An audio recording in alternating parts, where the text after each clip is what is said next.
berbeda, ya, di mana ada asatidz yang membahas, misalnya kali ini kita bersama Ustadz Ahmad Zarkasi membahas tentang qawaid fiqhiyah, kaidah-kaidah dalam ilmu fikih. Dengan di program yang lain atau jadwal yang lain, misalnya ada Ustadz kita, Ustadz Isnan Ansori misalnya, membahas tentang usul fikih. Itu jemaah sekalian silahkan ikuti semuanya, istifadah di seluruh jadwal. Semoga dalam 1 bulan ini kita bisa mengambil banyak sekali faedah dan bermanfaat untuk kehidupan sehari-hari. Baik, jemaah sekalian yang dirahmati Allah Subhanahu wa taala, narasumber kita pada hari ini telah hadir bersama kita pada malam hari ini. Kita sapa sejenak dulu beliau. Assalamualaikum Ustadz Ahmad Zarkasi. Kaifa haluk? Waalaikumsalam warahmatullahi wabarakatuh. Alhamdulillah fi sihatin wa afiyatin wa khairin. Alhamdulillah. Pertama-tama saya ucapkan dulu taqabbalallahu minna wa minkum shalihal a'mal Ustaz. Karena ini Taqabbalallah. Ya. Tidak terasa kemarin di tanggal 29 Ramadan kalau nggak salah saya. Kita akan lanjut ya. Dan pada hari ini Allah takdirkan kita untuk melanjutkan kajian kita meskipun dengan tema atau pembahasan yang berbeda.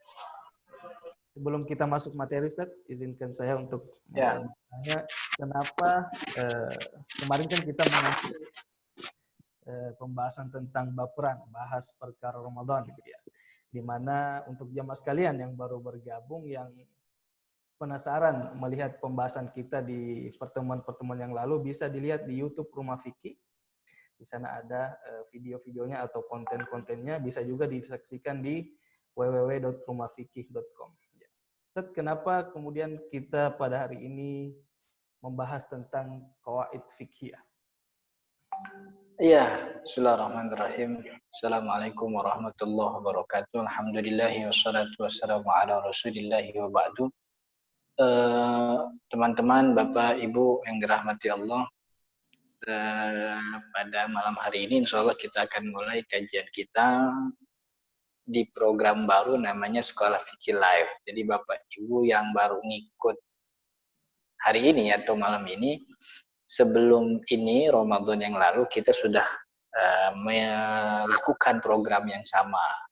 Dengan saya kita mengangkat tema namanya baperan, bahas perkara Ramadan, bahas perkara Ramadan gitu ya. Jadi seluruh hal berkaitan dengan Ramadan kita bahas dari mulai pertemuan pertama sampai kira-kira 4 itu 16 pertemuan kita sudah bahas di baperan.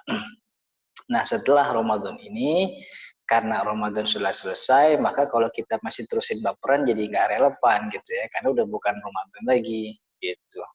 Makanya waktu itu saya maunya nih baperin gitu ya. Habis baperan dibaperin gitu. Baperin tuh bahas perkara ya biar dilurusin lah begitu. Cuman kalau masalahnya itu ini ya segmented sekali ya. Dalam arti hanya beberapa masalah kecil walaupun kalau diluaskan jadi banyak gitu. Terlebih lagi kan rasa-rasanya ada wacana apa new normal ini ya. Kita akan sampai pada artinya toh kalaupun nanti coronanya berakhir gitu rasanya program seperti ini tetap berjalan, rasanya seperti itu gitu. Nah, mengapa temanya qawaid fikih? Karena qawaid itu secara sederhana ya, ini kita belum masuk materi tapi ini pembukaan kenapa kita pakai materinya qawaid fikih. Pertama ini akan panjang. Jadi materi kita ini akan bahasanya Ustaz Lukman beriringan berjilid-jilid, berjilid-jilid ya, bersambungan sebagaimana baperan yang lalu. Ini pertama itu. Yang kedua qawaid itu kan artinya rumus gitu ya. Jadi qawaid itu artinya rumus, persis seperti kita belajar rumus matematika, sebagaimana kita belajar rumus ekonomi, sebagaimana kita belajar rumus, semua disiplin ilmu punya rumus. Nah, kaidah fikih itu secara sederhana adalah rumus untuk mengetahui hukum fikih secara simpel dengan kata-kata yang ringkas. Nah, saya rasa ini adalah kebutuhan banyak orang sekarang. Karena orang tuh kan, apalagi muslim perkotaan ya, maunya tuh pay and go kan gitu. Makanya sekarang restoran yang laku tuh yang take away gitu ya, nggak makan lama-lama. Kalau yang makan lama-lama tuh biasanya belanjanya kopi doang 3.000, wifi-nya 2 jam gitu. Jadi sekarang tuh yang take away, pay and go gitu. Jadi kebutuhan untuk akses terhadap informasi dengan sederhana tapi cukup gitu. Dan itu sudah menjawab. Itu rasanya kaidah fikih, karena kaidah fikih itu ya rumus. Rumus itu bahasa Indonesianya apa, Ustaz Lukman? Kalau kita terjemahkan dalam bahasa Indonesia, rumus itu adalah cara singkat ya. Cara singkat untuk sampai pada informasi sesuatu dengan cara yang simpel dan sederhana. Kan begitu. Nah, kaidah fikih itu membantu kita untuk itu gitu, untuk mengetahui hukum fikih dengan cara yang simpel dan sederhana karena kita sudah pegang tuh rumusnya. Rumus itu dipelajari dalam disiplin ilmu namanya qaid fikhiyah begitu. Karena itu saya rasa ini jadi relevan. Lebih lagi kan, ternyata asatidz rumah fikih yang lain tidak memilih ini sebagai materi. Makanya saya manfaatkan waktu dan juga kesempatan ini untuk memberikan setidaknya membagi apa yang sudah kami pelajari tentang qaid kepada masyarakat, bahwa ini salah satu cara dan salah satu jalan untuk memahami fikih secara sederhana. Dan itu sudah dibuktikan ya. Contoh yang paling sederhana itu ketika ketika corona sudah mulai merebak, itu kan kemudian hampir kebanyakan orang tidak ingin bertele-tele dengan dalil, langsung kepada kaidah fikih yang dipakai, yaitu daf'ul mafasid muqaddam ala jalbil masalih, kan begitu. Tudfa'ud darurah, gimana apa namanya, idzal taqad daruratan fatahammal akhaffahima, kan gitu. Jadi itu kaidah yang simpel dan sederhana gitu. Jadi tidak perlu banyak butuh dalil, dan memang itu kebutuhan banyak orang gitu ya. Dan yang kita hadapi saat ini dengan segala hormat, rumah fikih ini memang menjadi rujukan banyak beberapa muslim kota gitu ya. Walaupun tidak menutup kemungkinan banyak juga akademisi syariat gitu ya yang datang baik secara personal atau kepada lembaga untuk meminta informasi gitu. Karena ini memang pasarnya pasar muslim perkotaan, maka akan sangat relevan kalau kita mempelajari kaidah fikih, biar belajarnya nggak terlalu ribet gitu ya, karena sudah ada rumusnya begitu. Sebagaimana ya rumus dalam disiplin ilmu lain. Itu mungkin ya Ustaz Lukman. Ada yang mau ditambahin atau ditanyain lagi Ustaz Lukman terkait pemilihan materi ini? Berarti mungkin bisa kita simpulkan bahwa tujuannya atau salah satu tujuan kita ngaji qawaid fikih ini, kedepannya kita bisa mengetahui bahwa ternyata di dalam ilmu fikih ini ada banyak sekali kaidah-kaidah yang ulama biasa menggunakannya, saya. Ya, makanya judulnya kan itu, ngapain belajar kaidah fikih? Ngapain coba? Gitu kan? Nah, ini nih kita mau jadi ini. efisiensi waktu, mungkin kita masuk ke materinya, Ustaz. Silakan. Iya gitu. Jadi bismillahirrahmanirrahim, kita mulai dengan sajian kita. Ustaz Lukman mohon ditampilkan slide yang sudah disiapkan. Ya. Jadi kaidah fikih atau al-qawaid al-fikhiyah dalam bahasa Arab. Mana nih belum ditampilin nih. Nah, Ya. di slide bisa nggak bisa ya? Nah, bisa. Nah, belum sampai situ, Ustaz. Jadi para jemaah yang dirahmati Allah, ini pembukaan, materi pembukaan ini mungkin kita habiskan malam ini atau juga bisa nanti jadi 2 pertemuan. Jadi kita belum masuk kepada kaidahnya itu sendiri, kita baru akan mulai dengan kaidah pembukaan muqaddimah gitu. Nah, kaidah fikih itu asal kalimatnya dalam bahasa Arab al-qawaid al-fikhiyah. Al-qawaid al-fiqhiyah ini kan 2 kata. Al-qawaid itu artinya dalam beberapa ayat Al-Quran sudah disebutkan, al-qawaid itu bisa artinya adalah secara hakikat bahwa dia adalah fondasi, dasarnya. sebagaimana surat Al-Baqarah ayat 127, wa idh yarfa'u Ibrahimul qawaid, dan ingatlah ketika Ibrahim meninggikan pondasi dasar Baitullah Ka'bah wa Ismail bersama Ismail. Jadi arti qawaid dalam ayat ini, qawaid artinya secara hakikat. Jadi hakikat itu nyata, hissi, bisa dipegang, ada bendanya, ada dimensinya, itu namanya hakikat. Nah, Al-Quran juga mengeluarkan kalimat Al-Qawaid dalam ayatnya pun bermakna abstrak. Jadi ada makna hakikat, ada bermakna abstrak. Dalam ayat ini, Ustaz Lukman. Dalam ayat, nah, waqad makara alladhina min qablihim fa'atallahu bunyanahum minal qawaid. Fa'atallahu bunyanahum minal qawaid. Allah hancurkan bangunan mereka dari pondasi-pondasi. Jadi sebenarnya ini artinya abstrak, dalam arti yang dimaksud bangunan mereka itu adalah akidah dan keyakinan mereka. Jadi al-qawaid artinya punya dua makna, hakikat dengan abstrak. Hakikat qawaid itu adalah pondasi, dasar, sesuatu yang menjadi pijakan. Tapi secara abstrak kaidah itu bisa berarti apa? Iya, sesuatu yang menjadi pijakan konsep berpikir seseorang gitu. Jadi ya tadi sebagaimana sudah dikatakan, kaidah itu bisa diartikan sebagai rumus gitu ya. Lanjut Ustaz Lukman. Kalau al-fiqhiyah kita sudah lewat ya di beberapa pertemuan sebelumnya, termasuk Ustadz Isnan. Nah, qawaid itu artinya rumus yang menghimpun. Jadi memang disiplin ilmu ini kalau kita flashback ke sebelumnya, memang tidak pernah ditemukan di zaman Nabi.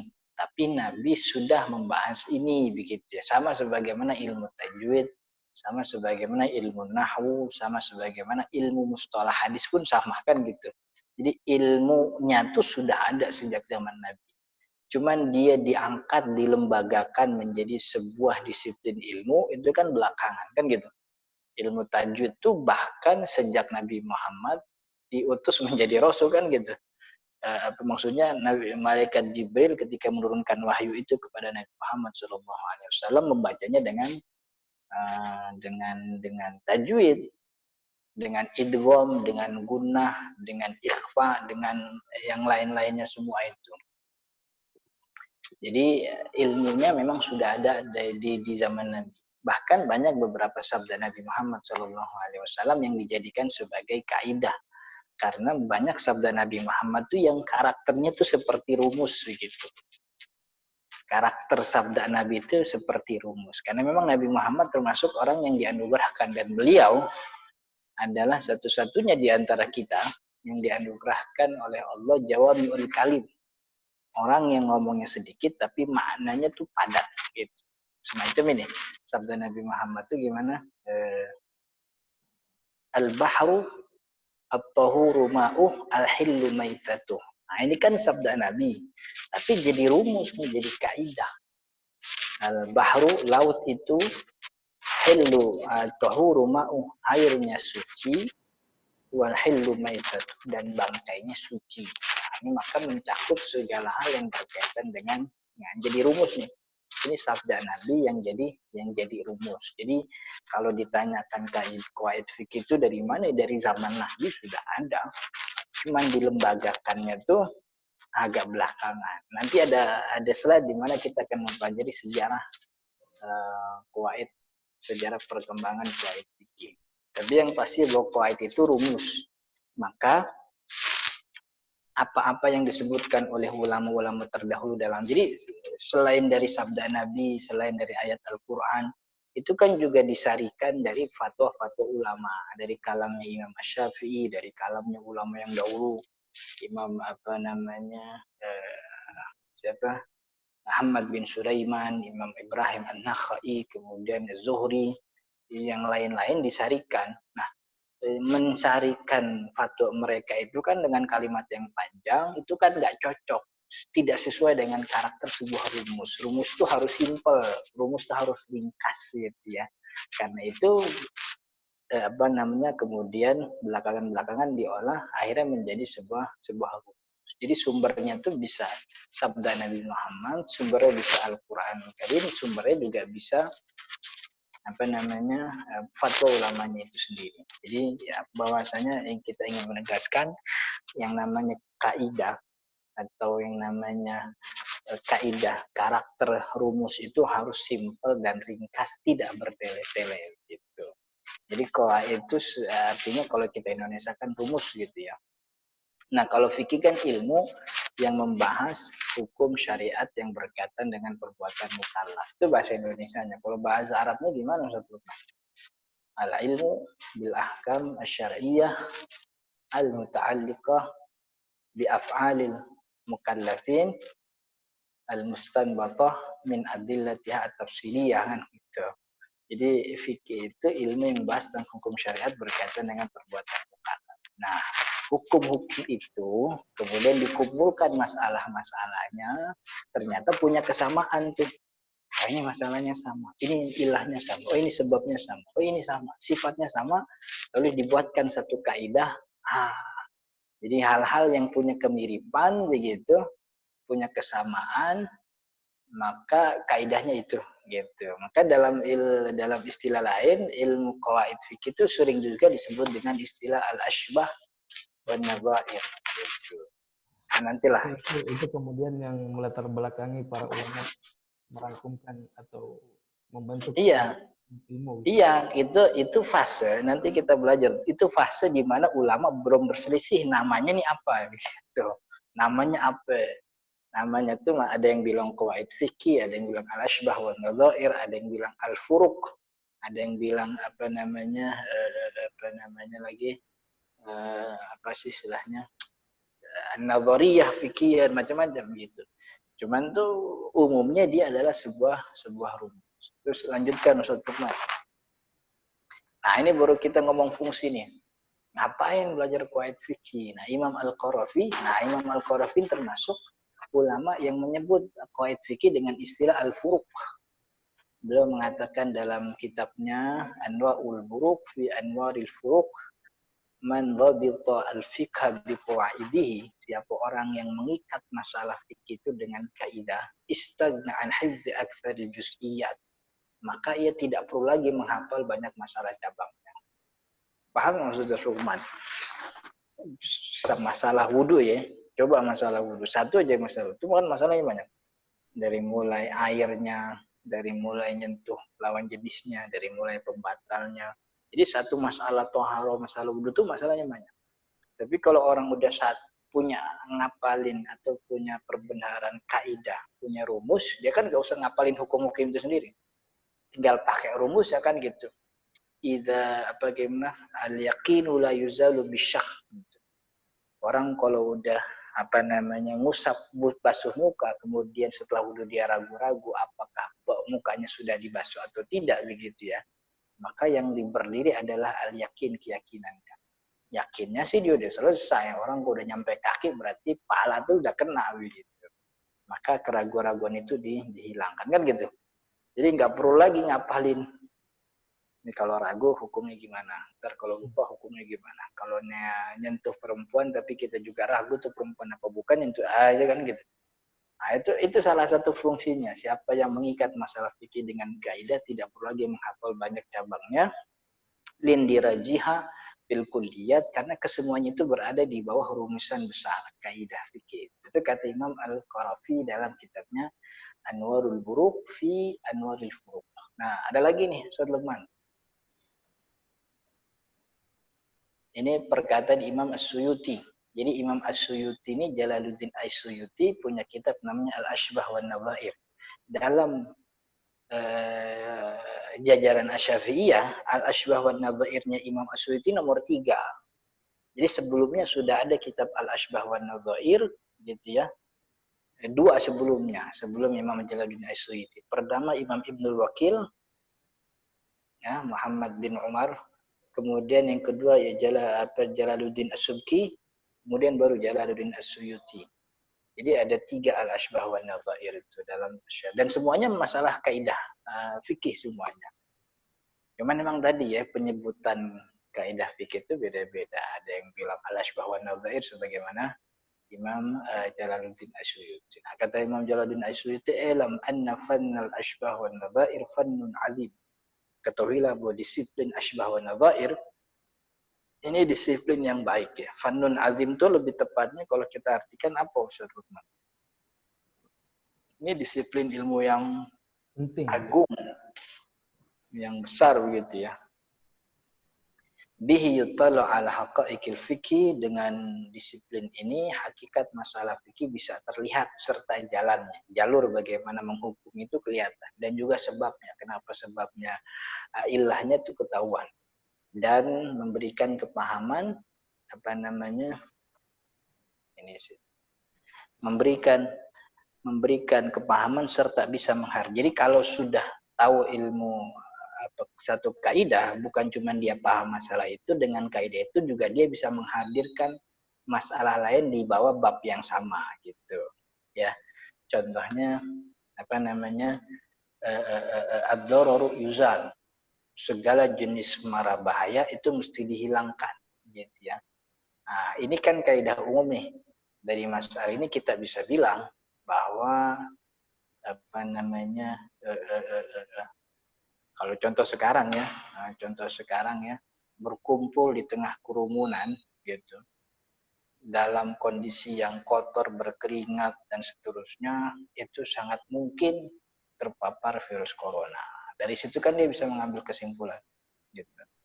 Lalu dari kaidah yang sama, Doror Rizal, dia juga bisa mengambil hukum dalam bab berbeda, tapi dari kaidah yang sama. Contohnya apa ya? Berarti seorang muslim jika puasanya itu justru membahayakan dirinya karena dia sedang sakit, maka puasa itu bisa menjadi sebuah keharaman, kan gitu. Nah, jadi dia bisa tahu hukum masalah dan dia juga bisa menghadirkan masalah yang lain dari bab sama. Membuat orang mampu untuk kias dan juga tahrij. Ini juga mengetahui masalah yang belum disebutkan dalam literasi, serta perkara-perkara baru, juga kejadian yang terpecahkan dengan arus waktu. Gitu. Ini salah satu yang menjadi disebutkan oleh Imam As-Suyuti ketika beliau menulis kitab Al-Ashbah wa Nadhair. Kenapa? Ini sebab kenapa beliau menulis Al-Ashbah wa Nadhair. Nah, kemudian selanjutnya nih, fungsi yang konkret ini disebutkan oleh pengarang kitab Al-Mumti'. Pertama, memberikan jalan untuk mengetahui ikatan standar serta ilah sebab hukum yang menjadi benang merah pada masalah furu. Ini ya tadi ya. Jadi karena kita tahu ini kaidahnya itu al-masyaqqatu tajlibu taisir misalnya. Kesulitan tuh bisa ini ntar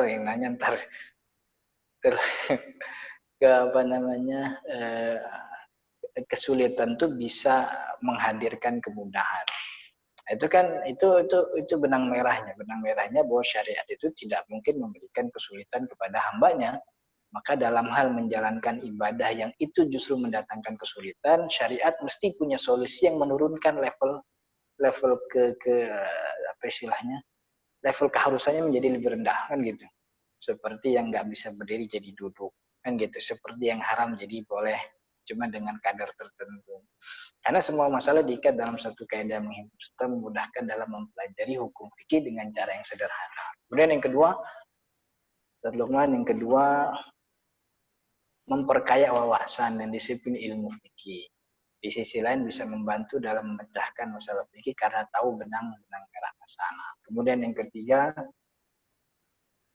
membantu mengetahui maksud dan tujuan diselenggarakannya syariat ini seperti kaidah kesulitan mendatangkan kemudahan, memberikan informasi bahwa syariat tidak bertujuan menyulitkan pemuluknya dalam beribadah. Jadi yang sebenarnya sih fungsinya memudahkan ya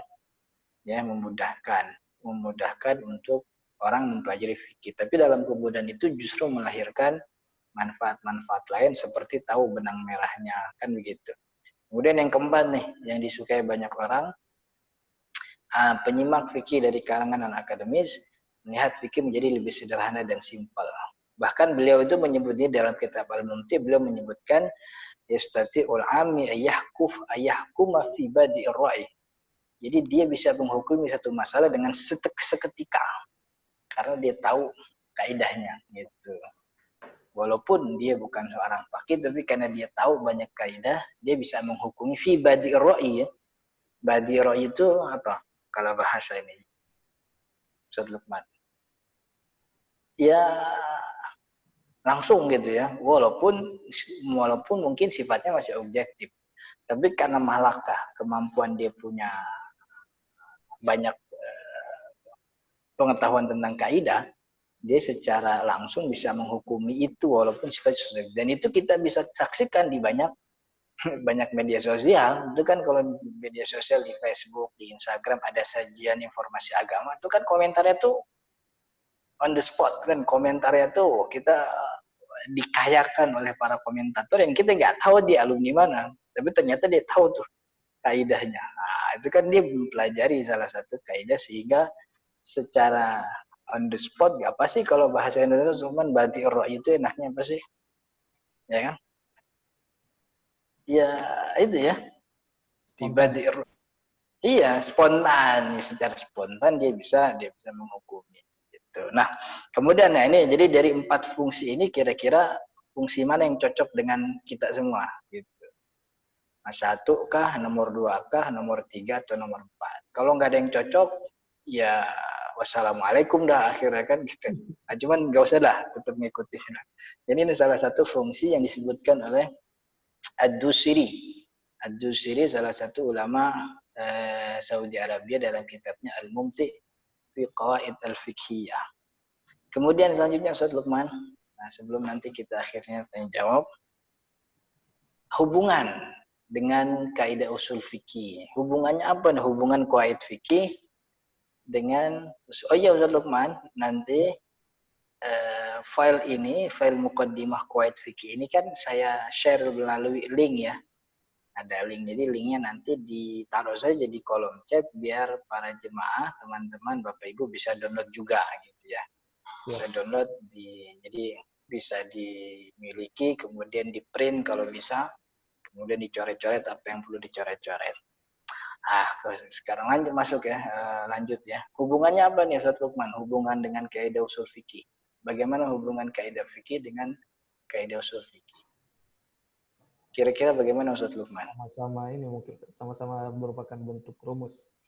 Ya, dia hubungannya sih baik-baik aja sebenarnya, nggak ada masalah. Gitu. Kedua-duanya sama-sama tetangga yang baik, karena dia berasal dari induk yang sama, begitu ya. Jadi pertama, kedua-duanya adalah sama-sama kaidah, jadi sama-sama rumus yang berkaitan dengan fikih. Ya, bedanya kalau kaidah fikih langsung ke buah fikihnya, kalau usul fikih itu cara nanam buahnya, begitu. Dalam artian bahwa keduanya adalah rumus yang menjadi standar untuk masalah fikih. Kemudian yang kedua,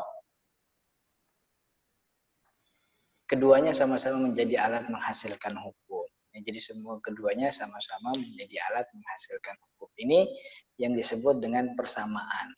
Jadi berarti sama-sama diperlukan oleh mujtahid. Iya, sama-sama diperlukan oleh mujtahid. Kemudian, nah ini perbedaannya di sini. Perbedaannya ada beberapa hal. Pertama, keduanya sama-sama kaidah yang berkait dengan fikih, yakni pekerjaan mukallaf. Ya, pekerjaan. Jadi fikih dan usul fikih itu objeknya yaitu pekerjaan mukallaf. Tapi kaitan kaidah fikih langsung berbeda dengan kaidah usul fikih yang kaitannya tidak langsung alias dengan penghubung yakni dalil. Paham nggak maksudnya Sulaiman? Kira-kira gimana? Jadi mungkin ketika membahas tentang qawaid fikih ya, itu kita bersentuhan langsung dengan hukum fikihnya, Ustaz. Ya. Ketika kita membahas tentang qawaid usul fikih, maka kita berhubungan dengan metode istimbat. Dalil. Iya. Jadi kalau kaidah fikih itu kita langsung ngomongin pekerjaan dia. Gitu. Ya. Ada orang sakit, bed rest, tapi maksa puasa sama dokternya. Enggak dok, saya mau sahur. Besok saya harus puasa. Kan kita langsung fi badi ra'i dalam kaidah fikih ad-daruru yuzalu. segala bentuk bahaya harus dihilangkan. Berpuasa ini jadi jalan bahaya bagi Anda, maka puasa itu nggak boleh, haram gitu. Itu kaidah fikihnya langsung bekerja menghukumi pekerjaan si mukallaf. Tapi kalau kaidah usul fikih itu tidak bisa langsung menghukumi pekerjaan mukallaf, karena antara kaidah usul dengan hukum fikih harus ada penghubung. Ini buah hukum fikih, ini kaidah. Ini nggak bisa langsung masuk nih, kecuali ada penghubung. Apa penghubungnya? Yaitu dalil. Dalil Al-Quran atau juga sabda Nabi Muhammad. Contoh dalam kaidah usul fikih ada yang ada bunyinya gini. Apa namanya? Gimana? Al-amrul mujarrad anil qara'in yufidu al-wujub. Kan gitu. Perintah yang bebas dari segala ikatan itu menghasilkan kewajiban. Nggak mungkin langsung dihukumi wajib. Harus ada penghubung. Apa hubungannya? Dalilnya. Ya contohnya aqimus sholah. Nah dari aqimus sholah itu kemudian lahirlah hukum kewajiban sholat. Jadi untuk dapat hukum wajib sholat itu nggak bisa langsung dari kaidah usul fikih. Jadi kaidah usul fikih itu palunya gitu. Jadi alat ngolahnya. Harus ada bahan yang diolah, bahannya itu adalah dalil. Kalau kaidah fikih itu bisa langsung dia. Emang nembak langsung ke pekerjaan mukallaf begitu ya, Ustaz Lukman ya. Kira-kira mafhum ya. Mudah-mudahan jemaah juga bisa memahami. Kemudian yang kedua, Ustaz Lukman, perbedaannya objek operasi. Ini bahasanya objek operasi. Objek operasi kaidah fikih pekerjaan mukallaf. Sedangkan kaidah usul objeknya adalah dalil gitu ya. Jadi kaidah fikih itu langsung ngurusin pekerjaan orang. Hukumnya halal, apa haram, apa sunnah, apa makruh, tergantung bagaimana kaidah. Tapi kalau kaidah usul fikih, itu yang diurusin itu bukan pekerjaan orang, tapi dalilnya gitu. Teks Al-Quran dan sunnah Nabi Muhammad itu yang diurusin. Gitu. Jadi pasiennya kaidah usul fikih itu ya Al-Quran. Ini ada Al-Quran yang bunyi, la taqrabuz zina, fa innahu kana fahisyatan wa maqta. Diurusin tuh dalil tuh. Ini dalil hasilnya hukumnya apa kan gitu. Ada lagi ayat Al-Quran apa namanya, wala taqrabus sholata wa antum sukaro kan gitu. Janganlah kalian dekati sholat sedangkan kalian mabuk. Nah ini kan perlu banyak yang dibedah nih. Sholatnya, mabuknya, apa ini sholatnya maksudnya sholat pekerjaan sholatnya, apa tempat sholatnya doang nih kan gitu. Itu yang perlu dibedah oleh kaidah usul fikih. Maka itu dalam kaidah usul fikih itu perlu banyak alat tuh, ada namanya asabur wa taqsim, tahqiqul manat gitu ya. Contoh lah yang ini ya, apa namanya, innaha minat tawafin wa tawafat alikum. Ustaz Lukman ya, si apa namanya, hadis Nabi Muhammad tuh ketika ngomongin kucing itu kan, kucing tuh hewan yang berkeliling di antara kamu. Nah ini kan kaidah usul fikih yang bekerja. Ini tahqiqul manatnya apa nih? Takhrijul manatnya apa nih kan begitu. Sehingga baru menghasilkan hukum. Apakah kucing itu najis atau bukan? Karena kalau dikatakan kencing kucing nggak najis, yang tawafin di antara kita tuh bukan kucing. Cicak, kecoa, tikus tuh tawafin juga buat kita kan gitu. Anjing tawafin juga di beberapa daerah lain. Nah, itu operasi, objeknya qaid fikih itu di situ. Pasiennya itu adalah Al-Quran, gitu ya. Kata Nabi Muhammad SAW, al-sholatul witri haqqun ala kulli muslim. Sholat witir itu hak, kewajiban bagi muslim. Maka dibedah tuh hadis ini oleh kaidah usul fikih. Gitu. Benar gak nih hukumnya? Lalu bagaimana dengan hadis yang lain? Gitu. Itu operasinya kaidah usul fikih. Tapi kalau kaidah fikih nggak pakai dalil, langsung kerjaannya tuh ke mukallaf. Ini ada orang di laut begitu kan, datang waktu sholat, ya wudhu pakai air laut. Kemudian dia haus, dia minum pakai air laut. Nah, hukumnya bagaimana tuh? Terus muncul kan al-bahru at-tahuru ma'u al-hillu maitatu. Gitu. Ada orang dia apa namanya, tembak zebra di hutan. Habis tembak zebra langsung dimakan daging tuh zebra. Masuk kaidah kan? Kaidahnya kullu dzinabin minas siba haram. Ini bukan dzinabin. Kan gitu. al-barma'i haram, dia bukan barma'i. Nah, berarti langsung bisa dihukum. Jadi objeknya itu pasiennya itu beda gitu. Sama-sama kaidah tapi pasiennya beda. Kemudian yang ketiga, Ustaz Lukman, kaidah usul fikih itu alatnya para mujtahid dalam istinbat hukum, sedangkan kaidah fikih rumus formula yang jadi standar hukum takrif. Jadi kaidah usul fikih itu dipakai oleh para mujtahid. Kita yang bukan mujtahid susah makainya begitu ya. Kita pakai maktabah syamil aja dulu lah gitu. Kalau masih pakai maktabah syamil berarti kita belum mujtahid. Jadi kaidah usul fikih itu alatnya para mujtahid kan gitu. Tapi kaidah fikih itu layak dan boleh dipakai oleh orang awam sekalipun gitu. Bahkan tujuan adanya kaidah fikih itu oleh ulama dibikin gini nih, dibikin rumus ini biar orang awam gampang makainya gitu. Jadi kaidah usul fikih itu buat mustahil, kaidah fikih itu formula. Nah, walaupun hukum yang fiba di ro'inya awam itu, yang spontannya orang awam dengan kaidah itu sifatnya masih subjektif, perlu diteliti lagi. Tapi setidaknya orang awam layak dan boleh. Nanti nih di slide berapa kita bahas hujjiyatnya qaid fikih gitu. Nah ini dari persamaan dan perbedaannya Ustaz Lukman, kira-kira cocok nggak? Maksudnya bisa paham ya, gampang ya. Ya. Nah, jadi persamaan dan perbedaan. Jadi pokoknya hubungan kaidah usul fikih dengan kaidah fikih hubungannya baik-baik aja. Persamaannya 2 itu tadi, perbedaannya ada 3 kira-kira begitu. Kemudian selanjutnya Ustaz Lukman. Ya. Nah, ini contoh ya. Nah, ini tadi al-umuru bimaqasidiha, ini kaidah fikih. Ini yang menjelaskan tentang bahwa setiap amal ibadah tergantung dengan niatnya. Kalau dia itu ibadah sunnah, tapi niatnya niatnya kesunahan dapat pahala sunnah. Itu langsung menghukumi. Nah, sedangkan tadi yang satu lagi kaidah fikih bawahnya Ustaz Lukman. Nah, al-amrul mujarrad anil qara'in yaqtadi al-wujub. Jadi kan kaidah usul fikih yang nggak bisa langsung jadi buah hukum, dia harus melalui ada dalil. Dalilnya apa nih? Al-amrul mujarrad anil qara'in yaqtadi al-wujub, untuk jadi kewajiban butuh dalil. Apa dalilnya? Ya tadi khamsu shalawatin man atabihinna walahu indallahi ahadun ayyudkhilahul jannah, kan begitu. Jadi butuh dalil. Jadi bedanya kaidah fikih kaidah usul. Ini contoh sederhana ya, bahwa kaidah fikih itu langsung mengarah kepada pekerjaan mukallaf, sedangkan kaidah usul itu adalah alat mengolah dalil Al-Qur'an dan juga sabda Nabi Muhammad SAW. Nah, kemudian selanjutnya gimana? Objek pembahasannya sendiri itu berbeda.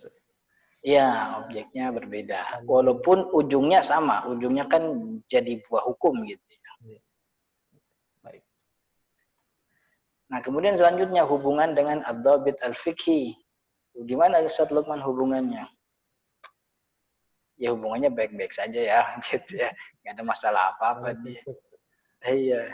Nah, dhabit al-fiqhi ini kedua-duanya secara umum berfungsi sama, yaitu sebagai kaidah fikih yang bisa menghasilkan informasi tentang hukum fikih praktis tanpa harus membuka teks. Maksudnya tanpa harus buka dalil Al-Quran atau sunnah Nabi Muhammad SAW. Selanjutnya, bedanya kaidah fikih itu kaidah yang menghimpun banyak bab alias induk. Sedangkan dobit itu cakupannya hanya pada satu bab fikih saja. Jadi dobit dengan kaidah itu sama. Sama-sama kaidah fikih. Bedanya itu kaidah itu induknya. Kita tahu ada zakat. Zakat itu satu bab aja. Kewajiban mengeluarkan harta yang sifatnya memang wajib. Tapi di atas zakat itu ada namanya sedekah. Sedekah itu ibadah mengeluarkan harta. Sedekah itu induknya, zakat itu item kuah. Jadi sedekah itu induk, di bawahnya ada item. Itemnya ada yang sunnah, ada yang wajib. Yang wajib itu namanya zakat. Yang wajib itu namanya nafkah. Yang wajib itu namanya kafarot.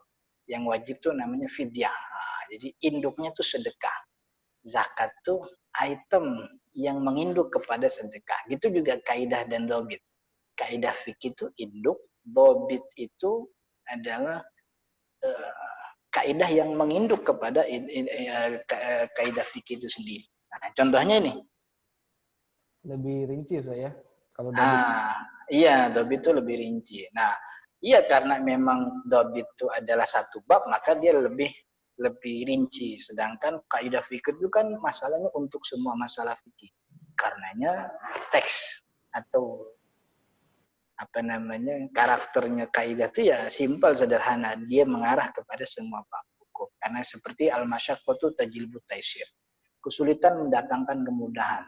Ini kan berlaku untuk semua bab fikih. Bab toharoh dia berlaku untuk orang yang nggak bisa wudhu jadi tayamum, kan gitu. Di bab sholat dia berlaku untuk orang yang sholat jadi berdiri jadi boleh duduk. Untuk bab zakat dia berlaku orang yang nggak punya beras boleh bayar pakai duit, atau sebaliknya dalam masalah haji dia boleh berlaku untuk orang yang nggak mampu, yang penting pasang niat kan begitu. Nah, tapi satunya lagi nih, dhabit fikih satu lagi Ustaz Lukman. Ini khusus masalah kafarat bagi orang yang jima di siang hari Ramadan. Dhabit nih, patokan. Tajibul kafaratu ala man afsada yawman min ramadana bijima'in tamin asimun bihi li ajli sawma. Wajib kafarat bagi orang yang merusak puasa di hari Ramadan dengan jimanya yang membatalkan, dan dia berdosa dengan jimanya karena sebab puasa. Ini dobit nih, standar apakah orang dapat kafarat apa enggak. Ini standar dobit fikih. Ini merupakan perbedaan dalam istilah saja saya. Karena yang kita sering dengarkan para ulama mengatakan ada suatu kaedah dalam masalah ini. Iya betul. Kita mendengarkan ada suatu dobit dalam permasalahan ini jalan. Iya. Jadi kadang di dalam beberapa kitab ulama tuh sering nyebut kaidah tapi maksudnya dobit. Tapi sebaliknya ulama pun sering nyebut dobit tapi maksudnya adalah kaidah. Gitu. Cuman kalau kita rincikan, ya dobit tuh di bawahnya kaidah. Gitu. Itu Ustaz Lukman ya. Nah, slide selanjutnya ini kita akan masuk ke pengenalan 5 kaidah induk. Ini insya Allah di pertemuan yang akan datang. Karena saya lihat tuh sudah banyak pertanyaan yang masuk nih. Jadi sisa kurang lebih 10 menit kita akan kembangkan materi kita dengan tanya jawab. Silahkan. Pasang dulu slide ini ya. Slide judulnya aja. 5 kaidah fikih induk.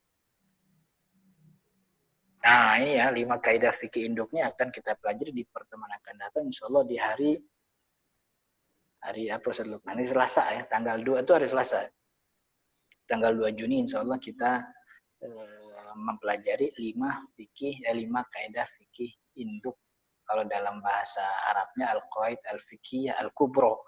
Yang ini kemudian menginduk menjadi induk seluruh masalah fikih dari A sampai Z. Dari mulai toharoh sampai pembelian budak. Dari mulai wudhu sampai kafarat. Jadi ini 5 kaidah induknya. Insya Allah di pertemuan akan datang. Sekarang kita akan ada kaidah cabang-cabang juga saya. Iya, karena dari 5 kaidah ini, jadi setiap kaidah itu beranak lagi. Nah, beranaknya tuh nggak 1, 2, tapi tergantung bab fikihnya kan gitu. Bab sholatnya beda lagi. Iya, bab ininya beda lagi dan seterusnya. Jadi materi kita ini lumayan agak panjang nih. Iya. Karena ngikutin induk beranak gitu. Lumayan panjang. Silakan, Zerluman. Iya, amin ya rabbal alamin. Ya. Baik jamaah sekalian yang dirahmati Allah Subhanahu wa taala. Sudah ada beberapa di antara jamaah sekalian yang mengajukan pertanyaan di kolom chat ya. Bagi yang ingin bertanya juga secara langsung, silahkan menggunakan fasilitas raise hand yang disediakan di aplikasi Zoom kita pada malam hari ini. Ya. Yang pertama saya bacakan dari Bapak Dani Musliandani. Apa perbedaan pengertian? Pertama, kaidah hukum, asas hukum, prinsip umum, dan norma hukum. Silakan. Kaidah hukum, asas hukum, prinsip umum, dan norma hukum.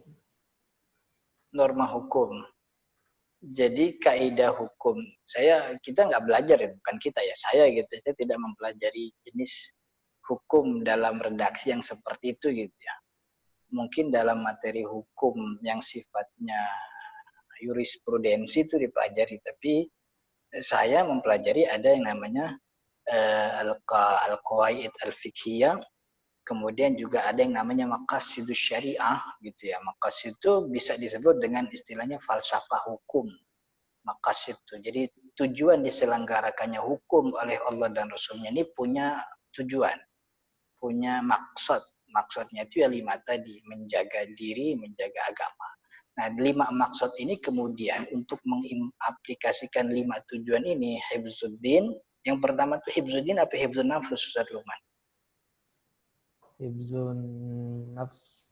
Hifzun nafs. Yang pertama hifzun nafs, menjaga jiwa, kedua yang menjaga agama, ketiga hifzul mal, menjaga harta, kemudian yang keempat hifzul akal, kemudian yang kelima hifzul al-ird, menjaga kehormatan, menjaga keturunan yang dalam bahasa yang lain. Jadi untuk mengaplikasikan falsafah hukum ini, lahirlah sebuah kaidah-kaidah gitu. Kaidah-kaidah yang ditujukan untuk menjaga 5, asasnya, dasarnya itu bersumber daripada Al-Quran dan Sunnah Nabi Muhammad atau fatwa ulama yang dianalogikan. Karena dalam fatwa tersebut mengandung illah atau mengandung hikmah yang ditonjolkan oleh ulama, dan itu diambil oleh ulama selanjutnya untuk diaplikasikan ke masalah-masalah lain. Gitu. Jadi kalau dia redaksinya asas hukum kita, saya gitu kurang paham gitu ya, karena saya bukan praktisi hukum dalam arti jurisprudensi, pengadilan dan seterusnya itu. Tapi dalam masalah syariat ada namanya kaidah, ada falsafah yang itu sering disebut dengan istilah maqasidus syariah, masadirus syariah, sumber atau asas itu ya Al-Quran, Sunnah dan juga ijma serta qiyas. Kemudian maqasid itu menimbulkan nazariyat, konsep hukum, bagaimana seorang mustahid atau seorang hakim memberikan putusan dengan nazariyat, dengan konsep yang konsepnya itu pasti mengarah kepada 5 maqasidus syariah itu tadi. Itu mungkin ya sedikit menjawab, agak kurang puas rasanya, tapi memang belajar harus kurang puas biar nyari sumber yang lain biar banyak gitu. Baik. Silakan. Ya, selanjutnya pertanyaan kedua yaitu, Bismillah, saya pernah mendengar ada yang membagi kaidah fikih, yaitu kaidah berkaitan tentang benda dan kaidah yang berkaitan tentang perbuatan. Silakan. Kaidah tentang apa? Benda. Denda. Benda. Oh, benda. Dan kaidah tentang perbuatan. Oh iya. Iya. Jadi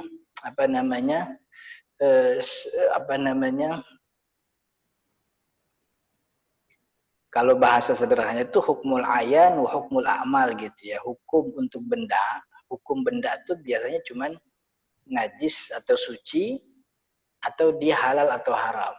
Artinya barangnya suci tapi dia curian, itu kan jadi haram. Jadi kalau itu masuk dari bagian kaidah. Maksudnya banyak rumusan-rumusan tentang itu, jadi banyak kaidahnya. Jadi hukum benda itu kaitannya kesucian dia atau kenajisannya atau kelayakan untuk digunakan atau tidak digunakan. Dan kaidah tentang badan, hukum badan ya berkaitan dengan pekerjaan-pekerjaan kita. Tidak ada kaitannya dengan alat, tapi yang dimaksud adalah penggunaan alat tersebut ditujukan untuk apa, itu yang dihukumi kan gitu. Seperti gitar gitu ya, gitar tapi dipakai buat mukul maling misalnya gitu ya. Ya kan, alatnya kan gitar, itu alat lahu, alat musik yang kebanyakan ulama Syafi'i bilangnya haram tuh.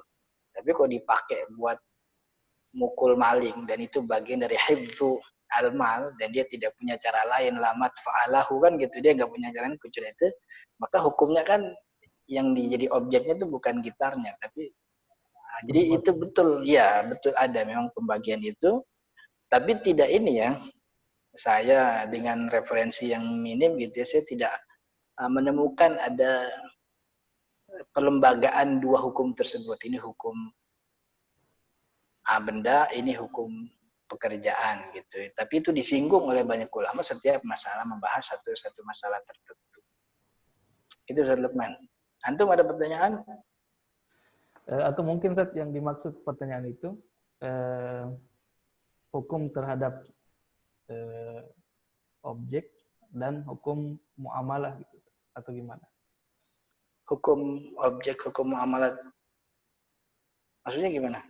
Misalnya kan kita mendengar al-aslu fil muamalah al-ibaha gitu. Mungkin pertanyaan itu berdasarkan dengan hukum asal yang seperti itu. Berarti beda Ustaz. Iya, saya nggak paham tuh. Oh, baik. Berarti kita beralih ke, kalau yang bertanya masih kurang jelas, silakan di komentar lagi di kolom chat. Kita beralih ke pertanyaan selanjutnya. Nah, ini agak panjang Ustaz. Apakah kaidah usul fiqh hanya untuk mengolah dalil Al-Quran dan Sunnah saja? Bagaimana dengan dalil-dalil yang lain seperti kias dan sebagainya? Apakah dapat diolah dengan kaidah usul fiqh? Apakah kaidah usul fiqh hanya untuk mengolah dalil Al-Quran dan Sunnah saja? Bagaimana dengan dalil seperti ijma, kias, dan lain-lain? Apakah dapat diolah dengan kaidah usul fiqh? Silakan Ustaz. Iya, kaidah usul itu mencakup segala sumber hukum gitu ya, segala sumber hukum syariat.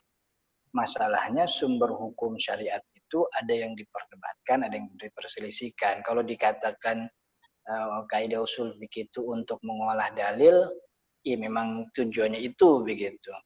Dan kalau dikatakan untuk mengolah hadis Nabi, ya memang untuk ditujukan itu. Kalau mengolah kias, ya memang juga ada. Karena kias itu kan memang butuh diolah lagi dalam arti bahwa ada masalah yang disebutkan dalam teks syariah begitu ya. Tapi tidak di zaman belakangan ada masalah yang punya sifat karakter yang sama tapi tidak disebutkan. Maka kan masuk kaidah-kaidah berkaitan dengan kias. Jadi Bapak atau Ibu kalau buka kitab usul fikih, bab usul fikih yang paling sulit itu bab kias gitu. Karena kaidahnya ribet, jelimet, susah gitu. Ada kaidah takhrijul manat, ada kaidah as-sabr wa taqsim, ada kaidah tahqiqul manat. Jadi setiap kaidah usul fikih memang ditempatkan di setiap sumber-sumbernya. Lebih lagi sumber yang disepakati. Jadi ada sumber, ini kaidah khusus untuk Al-Quran. Ini kaidah usul fikih untuk sunnah Nabi Muhammad. Ini kaidah usul fikih untuk qiyas. Ini kaidah usul fikih untuk ijma. Nah, itu masadir yang disepakati ya. Quran, sunnah, qiyas, dan saya sih bilangnya yang disepakati cuma 3 Ustaz Lukman. Quran, sunnah, qiyas. Si ijma itu kan tidak disepakati karena beberapa ulama termasuk madhab Imam Ahmad bin Hambal tidak mengakui qiyas kecuali qiyas sahabat gitu. Beliau mengakui qiyas, tapi qiyas yang terjadi setelah sahabat itu ijma mungkin maksud Anda Ustaz. Iya, ijma maksudnya. Ijma itu tidak diakui oleh Imam Ahmad bin Hambal, yang diakui itu hanya ijma sahabat kan gitu. Ijma setelah sahabat itu rasanya sulit untuk terjadi kan gitu alasannya gitu ya. Jadi kalau yang bilang disepakati ya 3 aja. Nah, untuk yang tidak disepakati ini seperti masalih al-mursalah, kemudian al-istihsan. Nah, kaidah usul fikihnya begitu biasanya kaidah usul fikih yang sifatnya juga eksklusif tergantung madhabnya sendiri gitu. Kalau madhabnya mengakui masalih al-mursalah, dia punya kaidah masalih mursalah. Tapi kalau madhab yang tidak mengakui masalih mursalah, ya kan langsung diputusin. La hujjiyata fil masalih al-mursalah kan gitu. Kalau udah tidak bisa berdalil dengan masalih, ya ngapain bikin kaidah kan gitu. Orang udah kita nggak pakai kan gitu. Jadi itu yang disepakati, yang Quran, Sunnah, Qiyas tuh punya kaidah-kaidahnya gitu. Ya. Baik, semoga terjawab. Yang terakhir, Bismillah, saya pernah mendengar bahwa ada kaidah fikih mengatakan hukum asal benda adalah mubah selama ada dalil yang mengharamkan. Bagaimana pendapat Ustadz terkait kaidah tersebut? Nah, ini mungkin yang saya sampaikan tadi, Ustadz. Oh iya. Asya'i al-ibah gitu. Gimana itu, Ustadz? Iya, betul bahwa hukum segala benda itu sifatnya mubah selama tidak ada dalil yang mengharapkan. Dasarnya itu kan wa khalaqalakum ma fil ardi jami'ah. Itu kan menjadi dalil bahwa seluruh benda yang ada di muka bumi ini baik dia lahir dari tanah, turun dari langit, muncul dari batu, itu semuanya halal selama belum ada dalil yang mengharamkan, gitu ya. Itu memang kaidah yang disepakati. Nah, kalau perbuatan, nah itu kan tergantung ya. Tergantung perbuatannya mengarah kepada keharaman atau kepada kesunahan. Tapi itu betul ya, kaidah bahwa ya kalau pertanyaan maksudnya itu tadi ya begitulah jawabannya gitu. Sayangnya saya nggak paham tadi pertanyaannya. Iya. Baik, ada lagi ternyata. Dan ini yang terakhir ya, karena kita sudah masuk jam 9 malam. Ustadz, yang benar itu apakah hukum asal perbuatan itu mubah atau hukum asal perbuatan itu terikat dengan hukum syara? Silakan. Hukum asal perbuatan tergantung ya. Kalau perbuatan sifatnya jibili, tahu gak jibili? Jibili yang bagaimana itu, Ustadz? Jibili itu yang instinktif manusia. Tidak mengandung dosa dan pahala? Tidak mengandung dosa dan pahala. Tidak mengandung ritual ibadah, memang hukumnya boleh. Aslinya mubah. Tapi yang mubah itu bisa jadi haram, bisa jadi wajib. Tergantung apakah perbuatan ini mengandung sifat-sifat kewajiban atau sifat-sifat keharaman. Contoh. Orang punya istri. Dia laki-laki, istri perempuan. Ya boleh dong digauli. Nah, hukum menggaulinya itu sesuatu yang mubah gitu. Karena asal hukum yang sifatnya itu jibili, amrun, sesuatu yang lahir dari kecenderungan dasar sebagai manusia yang punya nafsu itu ya mau menggauli lawan jenis. Itu hukumnya mubah. Tapi sesuatu yang mubah ini kan bisa jatuh ke haram, bisa jatuh ke malah jadi sebuah dosa, sebuah pahala kan gitu, tergantung mubahnya ini dibarengi dengan niat yang bagaimana. Kalau dia menggauli itu dengan niat ingin menjalankan hak dan kewajiban sebagai pasangan, sekaligus menjaga diri dari kemaksiatan, sekaligus melahirkan anak keturunan sebagai pembela Islam, itu kan jadi ibadah, jadi pahala.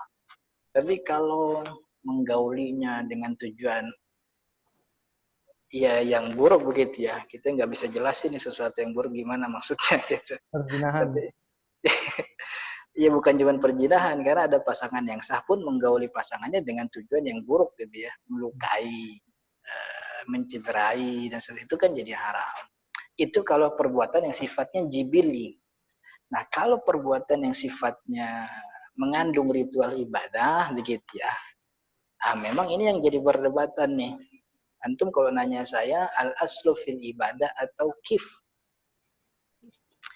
Asal ibadah itu, perbuatan yang sifatnya mengandung ritual ibadah itu aslinya adalah tauqif. Tauqif itu ya ada wahyunya gitu. Selama ada wahyunya jadi halal. Kalau wahyunya mutlak, ya mutlaklah itu ibadah. Kalau wahyunya muqayyad, ditetapkan ada waktu ketetapan teknis, maka orang nggak boleh ngerjain sesuatu itu kecuali sesuai dengan wahyunya tersebut. Jadi nggak mutlak jadi haram nih gitu. Jadi nanti yang ini nih ditanyain Ustaz Isnan. Ustaz Lukman, antum promosiin juga tuh materi Ustaz Isnan terkait dengan usul fikih. Gitu. Siap. Oke. Ada lagi? Baik. Ini ada yang angkat tangan Ustaz, Bapak Ahmad MZ. Masya Allah. Ini langganan nih Pak Ahmad. Ini harus kita ini beri kesempatan. Silakan Pak Ahmad. Makasih Pak Ustadz. Ini sejujurnya saya masih ngambang ini kawaid. Apa namanya fikih ini. Benar, saya jujur masih ngambang. Saya pakai contoh aja ya begini. Misalnya ada orang bertanya hukum tawasul gitu. Kalau misalnya saya jawab gini. Loh, namanya kaidahnya kan orang berdoa itu boleh-boleh saja. Apakah itu masuk ke kawaid fikih itu? Atau gimana Ustadz? Bisa. Kalau misalnya saya menjawab, nanti dulu tawasul itu ente tawasul dengan orang soleh atau dengan maksudnya menyembah kubur. Kalau menyembah kubur ya jelas haram. Kalau ini, kalau cuma sebagai perantara, ya boleh-boleh aja namanya doa. Apakah itu seperti itu maksudnya Ustaz? Iya, jadi begini, itu aja kan pertanyaan Ustaz Pak Ahmad. Ya udah kayaknya itu dulu deh. Nanti mungkin penjelasan ke depan lebih banyak. Iya, nanti kita ke depan bakal bahas masalah yang lebih banyak. Jadi sederhana gini, ada kaidah fikih itu sifatnya umum, dia menaungi banyak masalah. Jadi kalau ditanya bagaimana berdoa dengan tawasul kepada fulan bin fulan, tawasul itu kan adalah perbuatan yang lebih rinci dari perbuatan besar, namanya berdoa. Maka menghukumi tawasul dengan kaidah doa nggak salah, karena memang induknya adalah doa. Tapi kan tawasul tuh doa bukan sekedar doa, tapi ternyata doanya tuh ada wasilah. Perlu ada kaidah lagi. Artinya kalau memang stuck nih kita punya kaidah yang umum doang, yang dobit fikihnya kita nggak punya, ya udah nggak bisa menghukum itu, bilang aja wallahu alam kan gitu. Jadi kaidah itu bisa menghukumi sesuai dengan karakter kaidahnya. Apakah dia kaidahnya itu kubro atau kaidah sugro atau dia malah dobit fikihnya itu sendiri. Untuk masalah tadi tawasul ya dia adalah masalah doa. Maka menjawab dengan kaidah doa ya bisa. Tapi ternyata doanya tawasul itu kan tidak hanya doa. Ada masalah lain yaitu tawasul. Maka perlu ada rincian lagi gitu. Nah rincian itu memang ada kaidah-kaidah lagi yang lebih rinci dari sekedar kaidah doa gitu. Iya. Mungkin masih sedikit ngambang karena kita belum masuk kepada kaidah yang akan kita bahas. Iya, dari tadi terus terang saya masih ngambang bener. Ya apa-apa biarin, kalau Pak Ahmad biarinnya nanya apa aja biarin gitu. Nantilah ke depan lagi lah saya nanya. Ya insya Allah ikut lagi Pak Ahmad.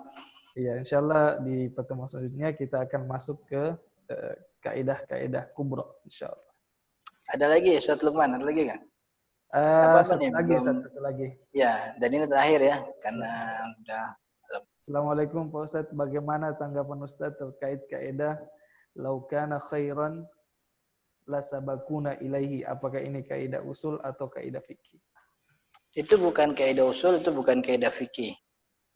Itu ungkapan saja dari beberapa tokoh yang ingin menguatkan argumennya begitu, dan itu tidak termasuk kaidah fikih, tidak juga kaidah usul fikih.